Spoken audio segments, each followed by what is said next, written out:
PD elected there that was going to speak. So I went to one other extreme. I tried to get Donald Spidey, get PD elected involved, find out exactly what was going on. So Mr. Spidey finally showed up on my property that Monday right before the meeting. But I sent this letter to him on April the 10th, okay? And he actually came out there on May the 7th, on Monday, and he looked, and he called me and said, we don't have any problem. So there won't be nobody there to speak on our behalf. He said, we won't have anybody there. I said, will you send me a letter that you have no problem with it? I said, and fax it to my fax so I'll have it tonight. He said he would, but he didn't. Now y'all also remember no one was going to be allowed to speak that night. It was for voting purposes only. And I had to bring that documentation right there. And I brought what I was supposed to. And all of a sudden, Mr. Brian Rogers reopened the meeting due to new evidence. Okay? Well, I didn't know anything about the meeting being reopened.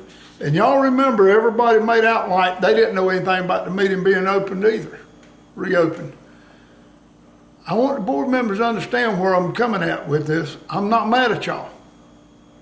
Now, understand the corruption and the manipulation and how the attorneys and the staff did this board. And I'm going to really show it to you in a minute. Anyway, I did bring a letter from Jonathan Thomas from the nursing home, okay, on my behalf, recommended it along with those other businesses. Okay, y'all voted to give me 4 rodeos. Y'all voted to give me 4 events. Remember Brian Rogers, I asked him after that, I said, Mr. Rogers, I said, what if fire department wants to do a barrel race? Mr. Marsh, I'll take away your events. He also said, anything that happens on your property, Mr. Marsh, will be considered an event. Wait a minute. I can't do anything for a nonprofit organization? Anything, Mr. Marsh. Why did Brian Rogers do this? Have y'all got this starting to question yourselves yet? Who he was working for? Anyway, I did get on Tuesday, first of all, on Tuesday, I went in there and after he told me that I would only be, anything that happened on my property would be considered an event, I went to the nursing home where my mother was at, Autumn Care, and I told Jonathan Thomas, I said, Jonathan, I said, I can't let you go fishing, which I had gave them permission because I had built this pond on this property several years ago, and this was what I was going to fix for the handicapped people, to have a place to go have picnics and stuff like that. I was actually planning to fix this up for the nursing home and handicap. Everybody was gonna have something. Anyway, he had to call Lee Jensen. He said, I said, call Lee and see if he'll give you permission. So Jonathan called Lee Jensen and he asked Lee, he said, will it be considered an event? He said, oh yeah. I said, the nursing home going fishing? He said, yes, it'd be considered an event, Mr. Marsh. Now, you're going to consider anything I do for anybody as an event. Hey, look, I told y'all that night I would definitely have 4 Mexican rodeos and I would put the money in my pocket and I'd go to the beach. But they became a little problem there, a very major problem at that point in time. Okay? On Wednesday, I signed for that permit That permit on line number 6, it says limit rodeos to 4 per year. It didn't say anything about other events. It said 4 rodeos. So I was gonna have 4 rodeos. But I didn't really want to do them when I did them. I was going to have one the first week in June. That one was planned at that time. But all of a sudden, I've signed for this permit. I'm willing to go along with the propaganda and the bull BS that the neighbors created, and also that the county was making up as we went. I was willing to go along with that. Until, y'all remember that night, y'all remember the night that the May meeting, May the 7th, when the opposition had claimed they didn't know anything about this being reopened. And they played a video, and Brian Rogers made them cut it off. They said, "Is that all the evidence you have?" And they said, "Yeah." You remember Jamie Knight saying, "Well, I can't read that," when he zoomed the camera in, on a Hispanic word. That was racial. That was racial. It wasn't intended for him to read it if he can't read Spanish. Anyway, you remember Don Lupe looked at him and said, "For $5, I translate for you." And y'all couldn't see the racial discrimination coming up right there. But that's okay. Y'all voted to give me 4 rodeos. I signed for the 4 rodeos. Things started getting really hairy from that point on.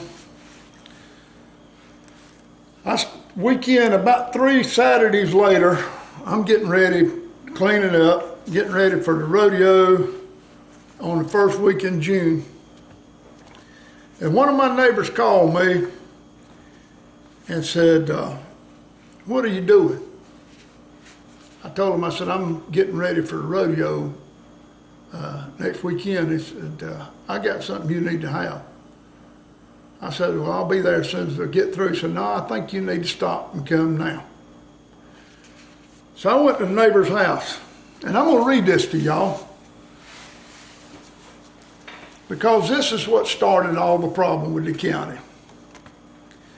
Remember, this meeting was a closed session. No one was going to be allowed to speak, and no new evidence will be presented. This letter was put in the mailbox as illegal on May the 7th, after the mail carrier had run that morning. It says, "Good news. If you missed the last meeting regarding Pinky Marsh's proposed Mexican rodeo, you have another chance to voice your opinion tonight, Monday at 7 p.m. Monroe City Works Building, Jefferson Room, corner of Jefferson and Church Street, Monroe." It also says, you have read the glowing report in our local newspaper of the 6,000 people who attended the rodeo 2 weeks ago. We were told that we as a community should embrace this new endeavor in our neighborhood. What you did not read was that it was held illegally. If it was held illegally, how come you didn't write me a citation? And that none of the many food vendors had permits with the health department. You also were not told of the child whose foot was run over by a car on the property, and the family refused to allow EMS to be called because they were illegal aliens. Nor of the fight which broke out between the child's family and the driver of the car. There were reportedly 2 off-duty deputies present, not the 16 which Mr. Marsh said he would have present at all events, who knew this event was illegal. I did. then you should have wrote me the citation. I did know it was illegal. You should have wrote me the citation. The Highway Department has also taken a great interest in this project. The Highway Department has also taken great interest in this project, along with the town attorney. And so the hearing has been reopened. The PD elected official who was present at the last meeting was not allowed to speak on technicality. Perhaps he will have an opportunity tonight to talk about the large substation located a few feet from the entrance to Mr. Marsh's property. Please don't sit home and let someone else do it. Whether you are for or against this dramatic change in our environment, come and let your voice be heard. This is, after all, America. You know, that's going to be scanned and put all over the daggum internet too. That's what pissed me off. When I got that, yeah, I went berserk.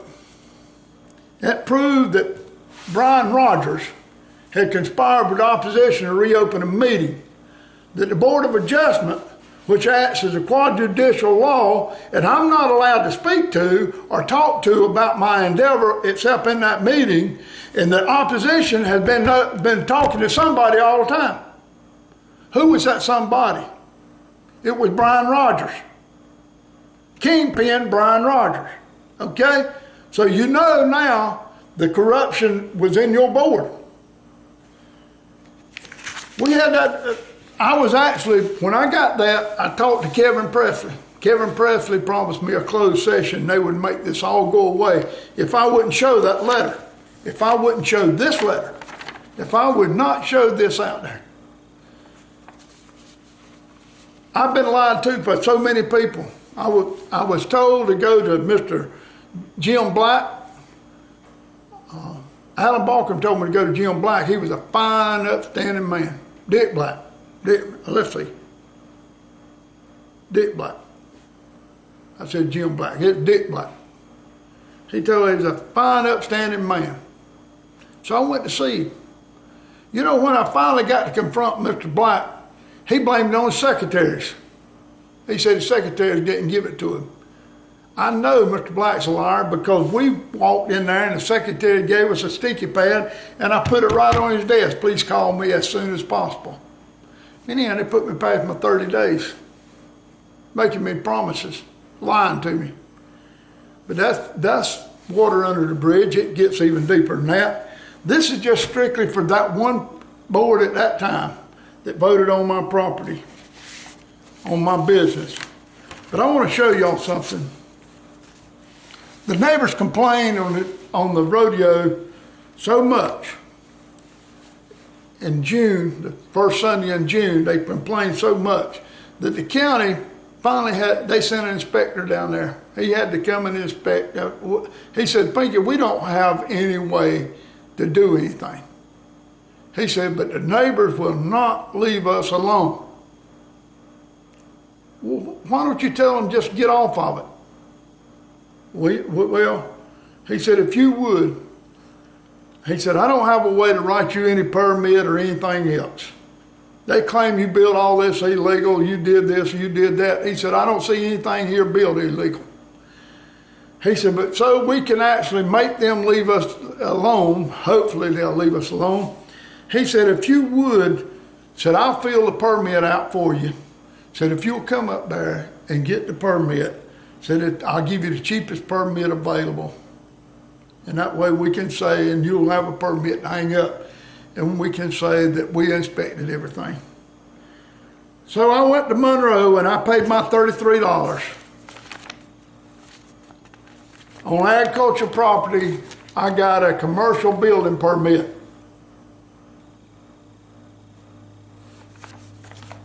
I want y'all to look at this. I got a commercial building permit. okay, on something that they had no way to write a permit or do anything about. That petition, or whatever it was Jerry Marsh turned in, has cost the county a lot of money. It's cost me a lot of money. It's costing the taxpayers a tremendous amount of money. And it's going to keep costing the taxpayers. And until I get my day in the courtroom on honest court, it's going to continue costing because you can't get loose from it. Brian Rogers had conspired with the opposition. That's the only way the meeting was reopened. Okay?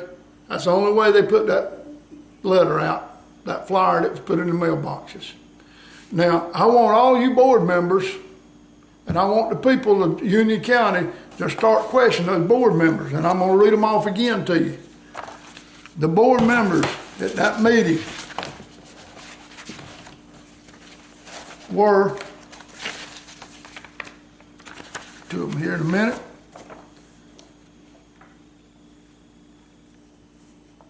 Brian Rogers, Jimmy Benton Sr., Ada Miles, Walt Davis, Janet Hall, James Webb, and James Barnett. In the May meeting, there was also another one there, and it was Ladd.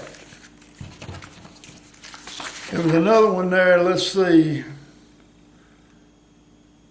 Bill Ladd. You gave me a permit for 4 rodeos.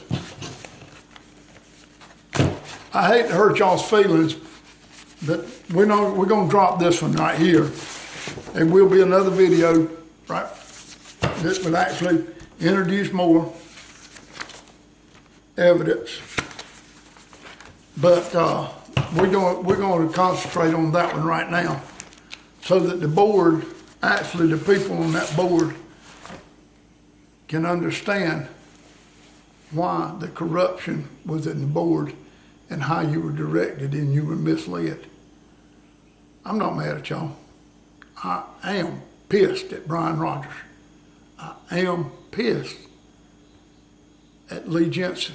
I am pissed at Dick Black, and also the attorneys. I am more than teed. Now let's start with that right there. Thank you.